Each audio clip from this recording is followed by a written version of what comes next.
Түсінесің бе ұлым? Қазақстан біздің отанымыз. Сол үшін қазақ тілін білу маңызды.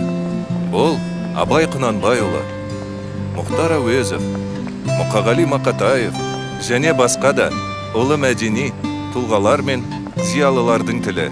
Сондықтан сен үшін қазақ тілін оқытатын Тамыз мектебі лайықты болады. Но, пап, я же не понимаю по-казахски. Ештеңе жоқ. Бәрін үйренесің.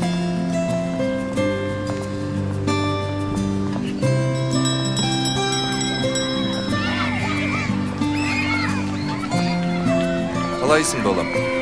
Керемет, әке. Өзіңіз қалайсыз? Бәрі дұрыс, балам. Әке, телешар тойым қашан бұл? Болады, балам. Тамыз Education. Жақсылықтарға апарар жол.